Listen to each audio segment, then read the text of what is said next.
Let me introduce myself. I am Satish Kumar and I am working as a faculty member in Manipal Academy of Higher Education in Manipal. So, welcome to another good episode which is describing the basic idea of the atmosphere. So, in this session I am going to describe an overview of the atmosphere and its main effects. So, here I am presenting the composition and structure of the atmosphere. You see that atmosphere is the word atmosphere is quite common to all of us, because atmosphere is considered to be a vital part for the existence of our life on the surface of the earth. Here we can see that atmosphere is a collection of gases which is surrounded by the surface of the earth in different layers. So, this is actually, if you consider, it is just like a blanket. So, here I am going to present some brief ideas of the atmosphere. Now, if you can make a comparison with the skin of an apple. If you consider an apple, you have a flesh inside and the skin is surrounded by it. Just like you see that if you consider the atmosphere, the gases are present over the atmosphere in a systematic way, in a systematic fashion. Now, if you consider the composition of the atmosphere, nitrogen is the most abundant one, which is almost 78% of the total volume. Now, next comes oxygen. Oxygen is very important, which is without oxygen we cannot survive, and argon, water vapor, carbon dioxide, neon, helium, krypton, hydrogen and ozone. These are the main gases. Of course, there are plenty of other gases as well, but these are the main species. Now, this is another important idea, that is mixing ratio, because we have nitrogen, we have oxygen, we have other gases, they all mix together to form the air which we found over the surface of the earth. Now, mixing means, this is the unit of mixing which we use to express. For example, 1 ppmv means 1 parts per million volume. Means if you take 1 million molecule, of which 1 molecule will be the gas which is which we are going to discuss. For example, the present concentration of carbon dioxide is 420 ppm, means if you take 1 million molecule of air, you can see that 420 molecules are carbon dioxide. So, this is a simple term, and if the concentration is reduced, further we use 1 ppbv, 1 pptv, etc. Now, if you look at the atmosphere, this is on the surface of the earth, and this up to 10 to 12 kilometers height, we have a layer. And that layer is known as Tropopause. Means there is a if you consider atmospheric chemistry or atmospheric physics, there is a substantial importance for this layer that I will come to later. And up to 50 kilometers, again we have another layer, that is Stratopause, and again you have up to 85 kilometers, you have a Mesopause. Now, here this is temperature and this is height. So, if we go from the surface of the earth, you can see that the temperature is decreasing. The temperature decreasing means, if we go higher and higher, we feel cold. That is the reason why when we go over the mountains, definitely we feel cold. The reason is that the surface of the earth is a hot body. So, when we are going high above, definitely we are moving away from the hot surface by which we feel cold. Now, here this region is totally unstable, because here hot air is at the bottom and cold air is at the top, which is against the convention of our science. So, that this hot air and cold air will mix at a rapid rate. So, that mixing is very high in tropospheric region. That is why all gases are moving very fast. As a result, the mixing is very high. Now, if you examine stratosphere, you can see that the temperature is increasing with height. The main reason is that we have ozone layer. So, that this ozone layer, the production of ozone layer produces heat. Therefore, heat is abundant in this region, and you can very well examine the fact that the temperature increases with height. Therefore, it is stable. Therefore, troposphere is unstable, while stratosphere is a stable region in the atmosphere. Now, again you have mesosphere, thermosphere, etc., but we are mainly concentrating on stratosphere and troposphere. Likewise, when you examine the pressure and altitude, the pressure is found to be decreasing with the height. That is why whenever we go to mountains, the pressure is reduced. That is the reason why it takes a long time if you cook your food on the top of mountains. Therefore, the pressure is reduced.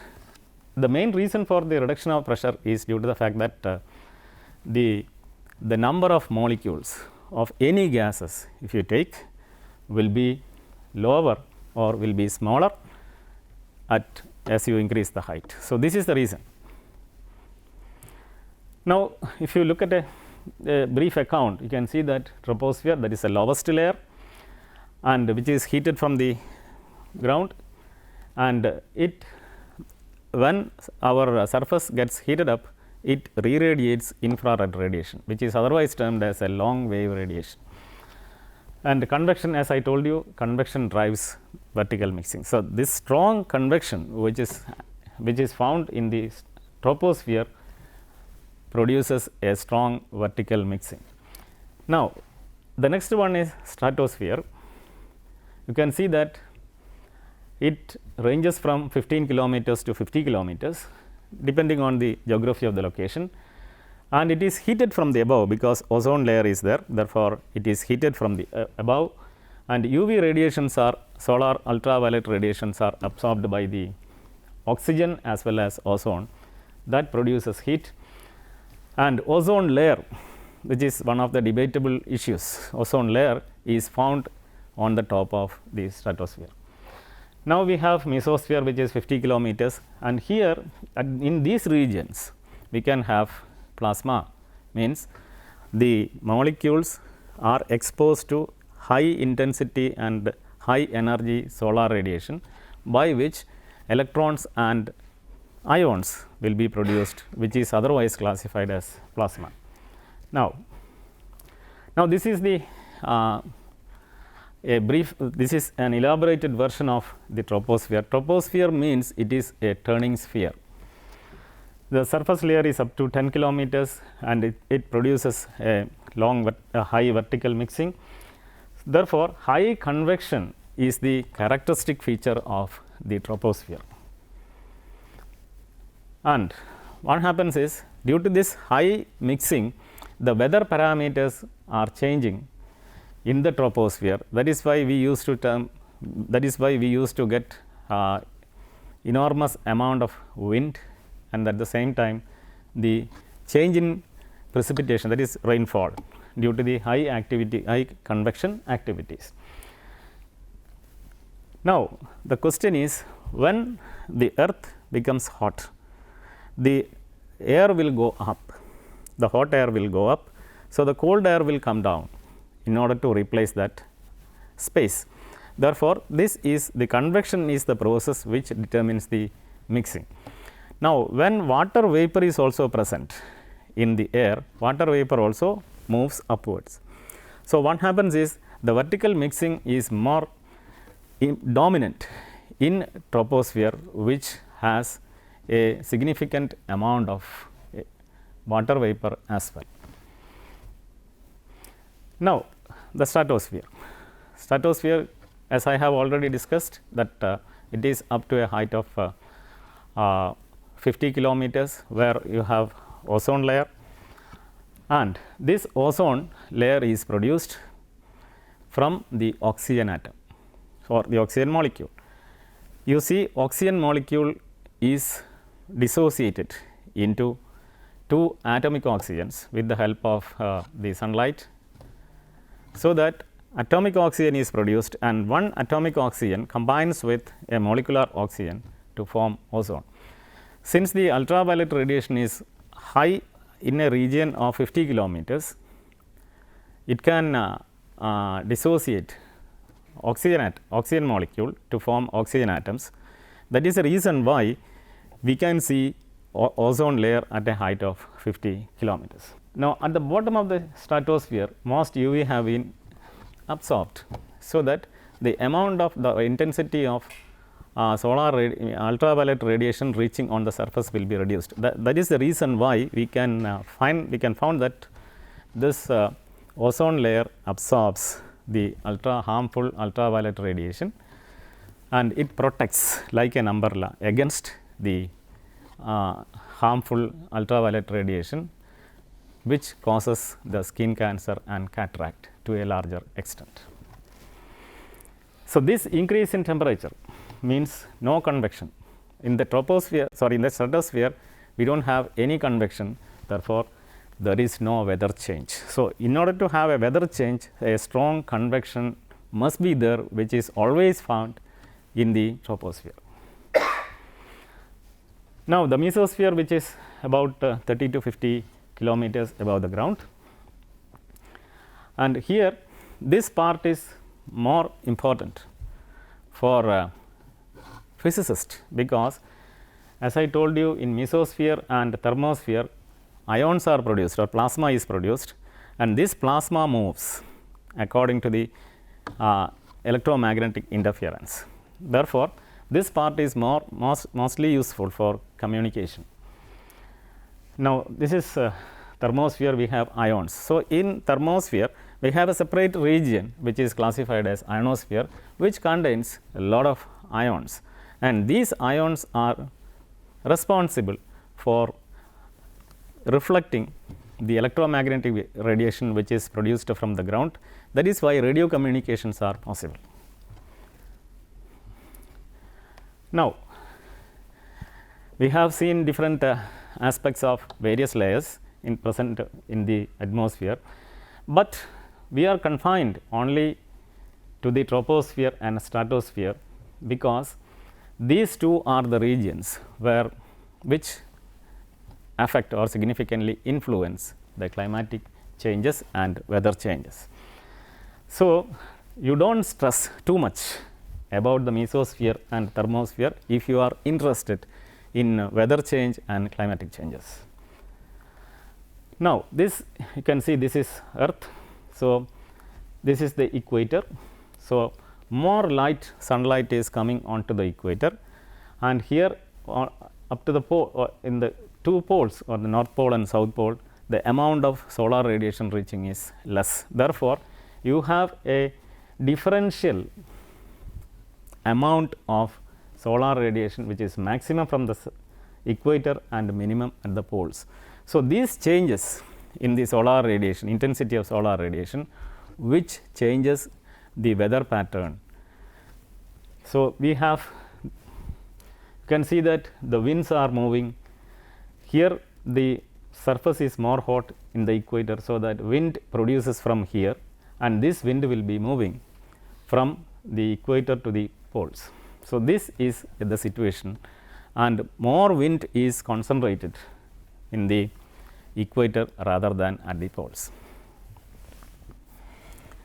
Now, in order to explore the atmosphere, we have already seen that the composition part, and the next one is the vertical mixing, which I have discussed. So, when it is getting mixed, one has to really use the thermodynamics, which is highly essential to understand the basic processes.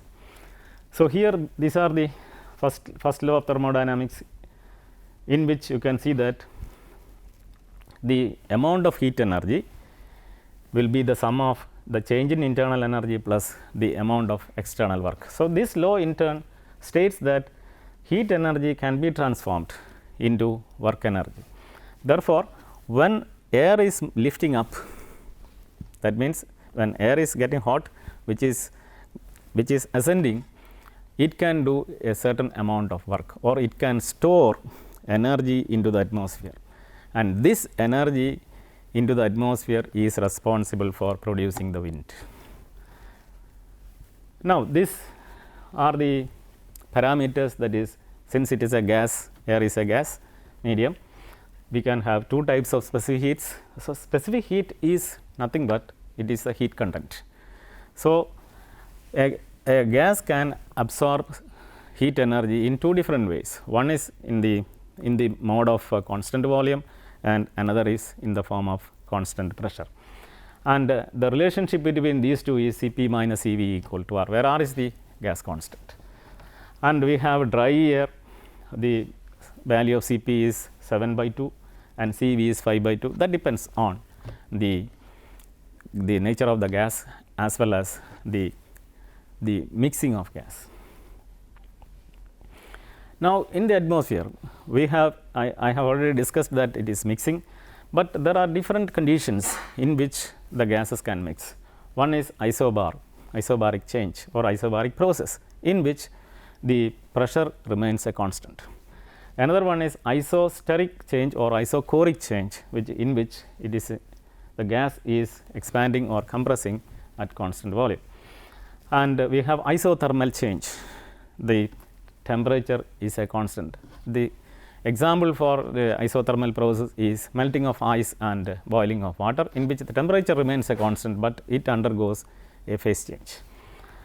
And there is another one, the last one is adiabatic process. So, adiabatic process means a gas is compressed or it is allowed to expand under a thermal isolation condition, means neither heat is rejected nor heat is absorbed, and this fast process is otherwise termed as adiabatic process.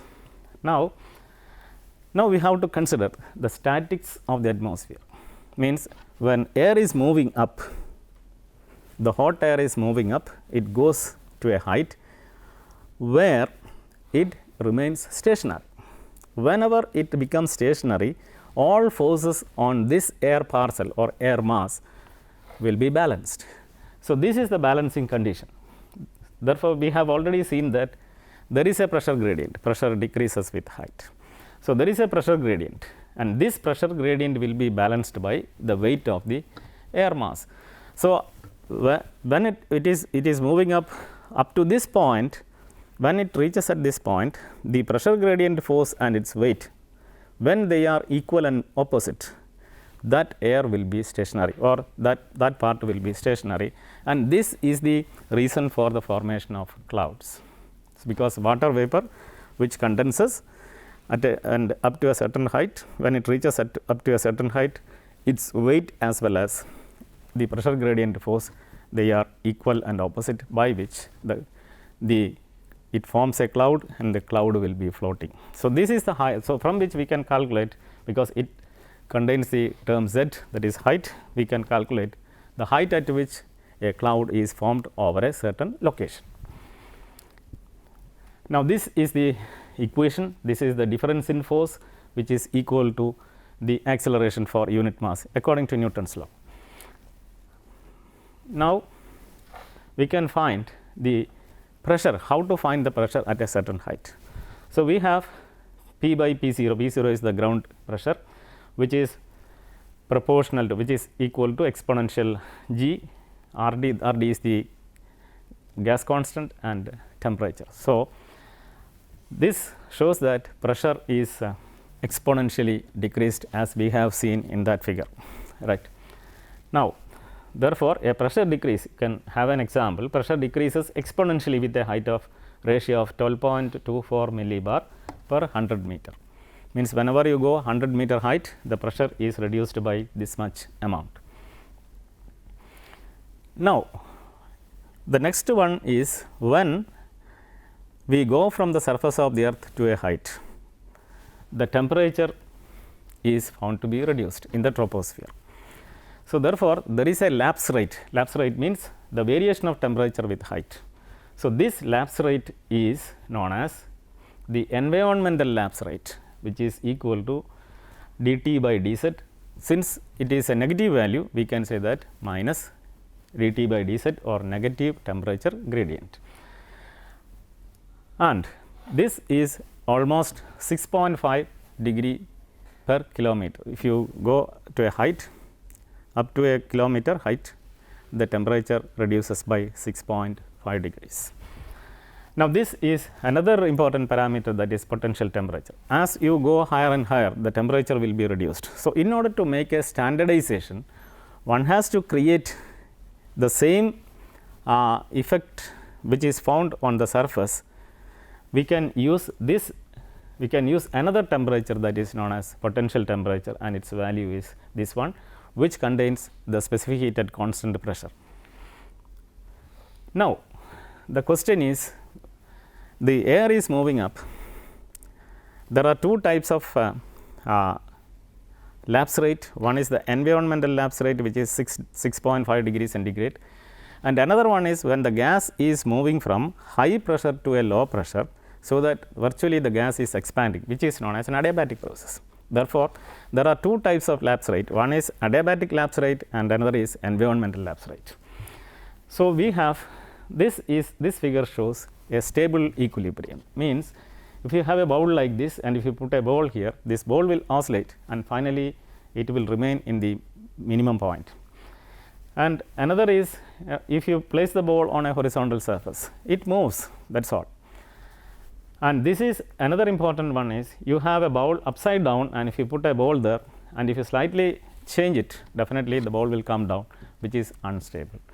Likewise, depending on the environmental lapse rate and adiabatic lapse rate, we can have different conditions. See, when what happens is, when the air is moving up, it experiences a temperature change of 6.5 degrees per kilometer and an adiabatic change of almost 9 degree per 1 kilometer. So, which one is greater? So, we have different conditions. When environmental lapse rate is greater than adiabatic one, and when they are equal and the first one is less than the other one, we can have three different conditions. So, this is the stable condition in which a cloud will float, means cloud will float at a certain height. You can see the cloud at a certain point and it will move along with the wind. Now,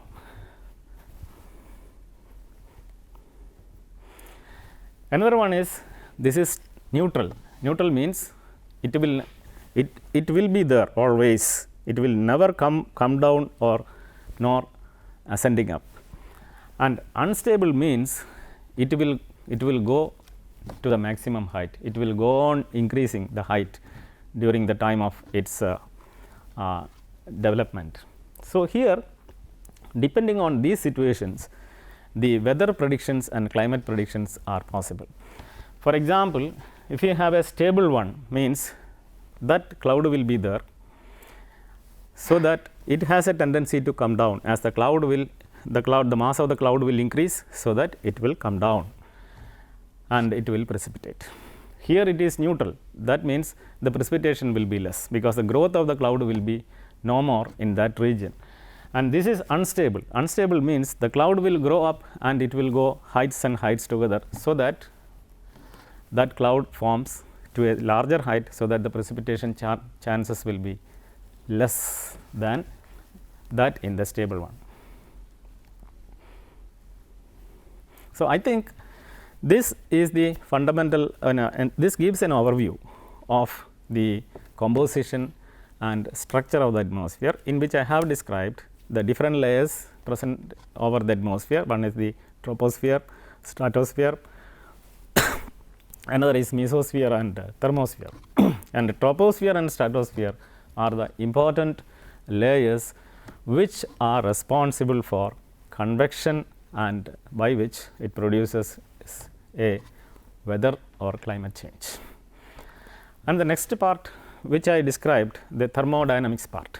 The thermodynamics part is nothing but when a gas is, when a hot air is moving from the ground to the upper level, what are the changes happen to it in terms of some basic idea of thermal physics. And finally, we described about the different conditions, the environmental lapse rate and adiabatic lapse rate.